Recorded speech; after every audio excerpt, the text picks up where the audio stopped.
Welcome to Healing Wisdom, a Thursday morning talk show featuring guests sharing their stories and knowledge. We discuss the healing aspects of the arts, metaphysics, social justice, and adventure through all types of terrain. So join me, Pandora Peoples, here on WOMR 92.1 FM in Provincetown and WFMR 91.3 FM in Orleans. We're streaming worldwide at WOMR.org. Today we speak with Michelle Morrow, certified Refuse to be a Victim instructor, RAD instructor, owner of Protection for a Purpose, and senior mentor with Damsel in Defense. Today we discuss personal safety strategies, intuition, crimes of opportunity, and Michelle will share with us her top 5 safety tips. Welcome, Michelle. Thank you very much for having me. I'm excited to share some information. Are people as aware of their surroundings as they used to be before smartphones came along?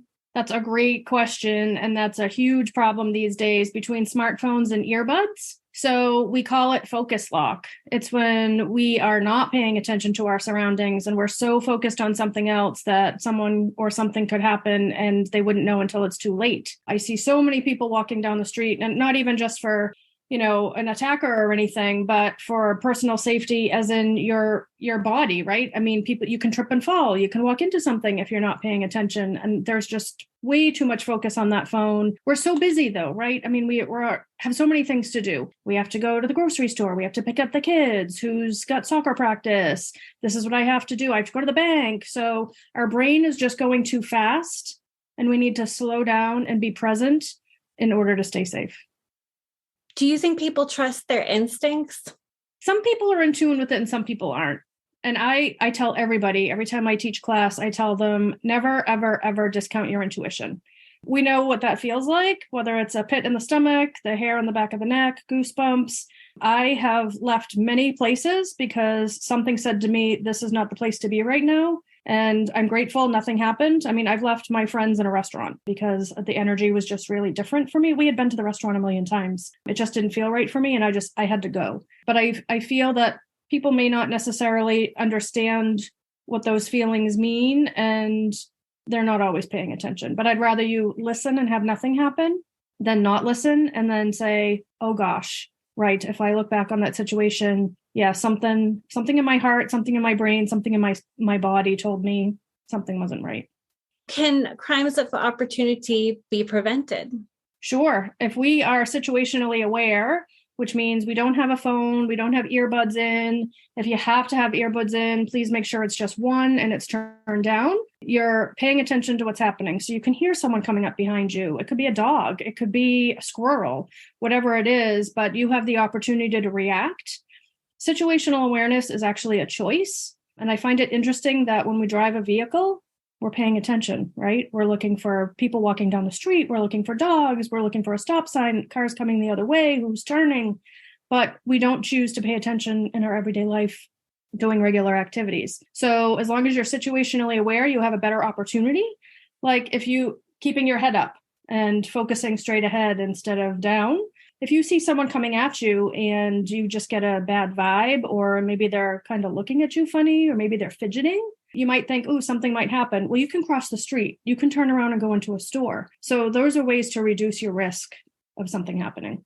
Don't be afraid to stand your ground and not be nice. I give you permission. You don't have to be rude. You just have to be assertive, right? I mean, if someone's coming after you and they want to, here, come this way, do this, do that, to the other thing, and you keep saying, no, no, no, at some point you need to say, no, enough. You're probably not going to see these people again. So for the most part, you're doing this with a stranger.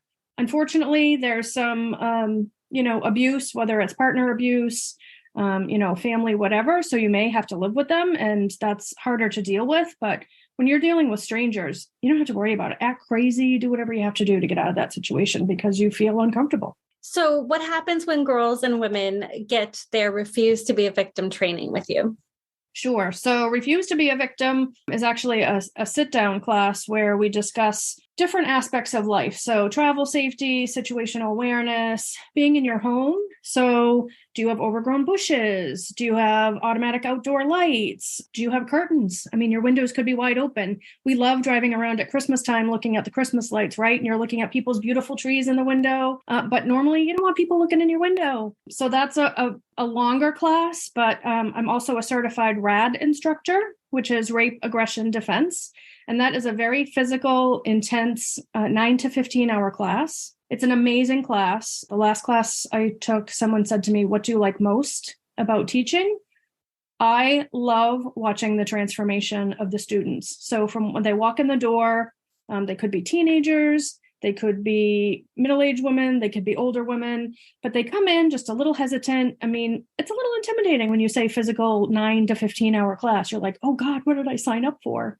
They're quiet, they're shy, but by the end of the class, their head is held high, they have a ton of confidence, and they are walking out the door badass. They're ready to do what they have to do. And I actually had a woman, she was about 70 or 80 years old, that took my last class. And she wrote me an email pretty much as soon as she left class. And she said, "Thank you so much for having this. I was at the point where I was ready to stay inside and not go out anymore. The world is becoming a scary place." She said, "But I feel so much better after taking this class that I know if something happens, if someone comes at me, I know what I can do and I know I can defend myself." And it just warms my heart to see this transformation right before my eyes in just a few short days. Yeah. Can you talk about that sense of empowerment? Yeah, learning techniques. So with the Damsel in Defense, I have products. So I have pepper spray, some blingy pepper spray. I have a striking tool. This is my backup plan. So if someone's coming at me, I have stun guns. So these tools alone are really empowering, because now you know that you have something in your hands that you can use should something occur. And it may even deter the event from happening. So that's empowering in itself. But when it comes to self-defense, 93% of self-defense is mental. Only 7% is physical, because you need to have that mindset to say, I'm getting out of here. I'm going to do everything possible. I'm going home tonight. I'm going home to my parents. I'm going home to my family, but I'm not going to let anything happen. Depending on the struggle, you could get tired. You know, you're really exerting yourself. And at some point you may say, oh gosh, I'm just too tired. I can't do this anymore. But after the confidence, the training, whether carrying a tool, you think, you know what, I got this. I trained for this. And I tell people too, it's all about the muscle memory. So even after you take a class, it's not just a one and done. You can't just take a class and then 6 years down the road go, oh, I took a class 6 years ago. I know what I'm doing. I tell people, when you're listening to the radio, watching news, there's nothing really nice on TV. I tell people, put yourself in a situation. If someone's running and they get attacked, think, how would I react if that was me? And you can play out that scenario. And the more you play it out, the more it's going to be an automatic, I know what I'm doing, and this is how I'm going to do it. How did you get into this field? So once upon a time, I used to walk and run, and I carried pepper spray because I was afraid of dogs. Now I have 2 dogs of my own. And I ended up going to a little town fair, kind of like the one that I met you at. And there was a pink tent in the corner, and she had all these awesome products. And when I went over, I was like, what is all this stuff? She said, you can have a pepper spray stun gun party. And I was like, what? Who needs wine? Pepper spray and stun gun, sign me up. This was the only company that was going home to home and teaching women about personal safety. And I thought, this is really cool. And when I researched the company, I thought, I really need to be a part of this. And actually, it's 9 years today that I have been with Damsel in Defense, and it's pretty exciting. Congratulations. So incorporating self-defense was a natural next step. Some people aren't comfortable carrying these things, just like with a gun. I have some people come by my table and they're like, oh, I have a gun. I don't need this. Not always optimal to fire off a gun. That's great, but you should have a backup plan. So if they didn't want to carry this and they weren't comfortable, then I wanted them to have options. So that's when I decided to do the personal safety in the RAD class. How many people have personal safety strategies? It's interesting. I talk to so many people when I do events that don't have a plan and they don't even think about it. They come, and sometimes people come to my table and they're like on a mission. They're like, oh my gosh, I saw this and I had to be here. Oh, I was just talking about pepper spray the other day. Fantastic that you have it. A lot of people in small towns, they'll say to me, I live in a small town. Nothing happens there. Well, I can think of a few horrible incidents that have happened in the state of New Hampshire, and we still don't have answers to it. And some people will say, I'm too old, they don't want me. And it's not about that. It's about control. Someone just wants to have control over you. So it's really important. And especially if you have a family, having a plan so that if you're out driving to the store and you're coming out of the grocery store, maybe someone's hanging around your car, how do you deal with that? Like I said, the world is crazy right now, and I just don't see it getting any better. So having a plan of, do you have something in your purse? Do you carry pepper spray? I don't want you to have it in your purse. That's part of it too. So many people, oh yeah, pepper spray, it's in my purse. Okay, it's not going to do you any good. Oh, I have pepper spray, or I have a Kubotan. Yeah. Oh, where is it? Oh, it's in my car. It's in my nightstand. It's in the kitchen. Okay, well, you got pepper spray for a reason, not to just let it sit in the kitchen or in the car. We need to have these things. And I have mine on a breakaway keychain because I want instant access to whatever I'm carrying. So even if you don't want to carry it, you could hang this off of your purse. You could hang it off of a belt loop, but you have to be able to grab it. So like I said, coming out of the store and maybe something's happened, again, listening to your intuition, you feel uncomfortable, go back in the store and get help. Go to customer service and say, look, I think something's going on. I just don't feel right. Can someone walk me? With your kids, we got to teach our kids about intuition. Like, I'm really huge on that conversation, because I know for me, I don't remember my parents having that conversation. They have these feelings that they don't know what they mean. And we're always asking them, go hug your grandma, Uncle Jimmy, go give them a hug. Well, sometimes they don't feel right. So have them give them a fist pump, a high five, or just a wave across the room. But making sure that if you're out and about, again, my keys are in my hand with my pepper spray, my striking tool. And depending on the situation, maybe I get my stun gun out. I had gone to dinner, walked across the street into the parking lot, and there was someone who was staying way off out of the light with a hoodie over his head, and his head was down. Well, that to me was a little creepy. So I had all my tools in my hand just in case he was just going about his business. But I had a plan.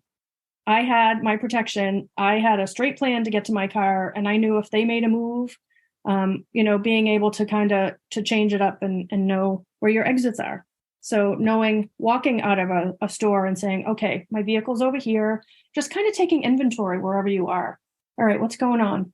Okay, it looks okay. I don't see anything weird. Nobody's cruising through the parking lot. I don't see someone hanging around, but just making sure you've got something in place.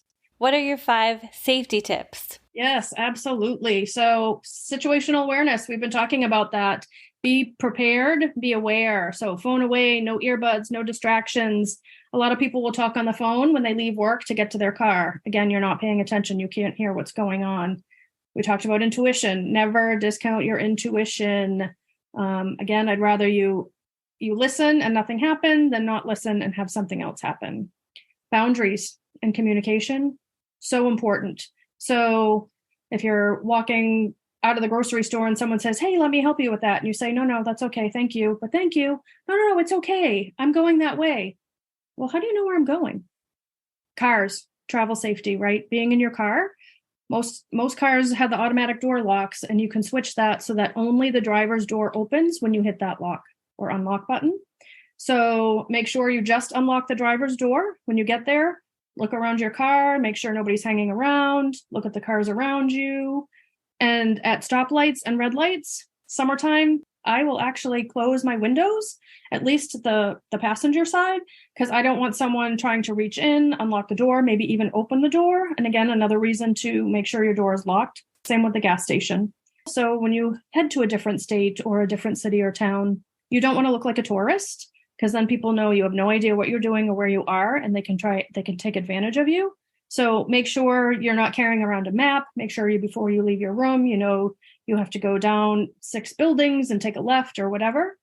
When checking in, be very private. So I know a lot of the hotel front desk, they may say, oh, you're in room 142 and give you your key. No, thank you. Can you not do that and give me a different room, please? Because you never know who's listening. And then I also sell door locks and door alarms. So make sure you're triple locking your door. Don't ever open your door for someone. Even if you order room service, check and call out first, and just be very safe. And if you don't have an alarm or something, I've actually used an ironing board because I forgot my door alarm once. So I leaned the ironing board on the door, and I knew if someone came in, even though I triple locked the door, that it's going to make a lot of noise and scare both of us. How can folks contact you? Sure. So they can go to my Facebook page, which is Protection for a Purpose. You can message me there, and my email is mmorrow1422@gmail, and I can answer any questions you have. And if you go to my Facebook page, you'll find the website for the Damsel in Defense products. Thank you so much, Michelle Morrow, for joining us today. You've been listening to Healing Wisdom at Outermost Radio. All of our shows are podcasts at WOMR.org. Also check out healingwisdomradioshow.com and contact me at pandora@WOMR.org.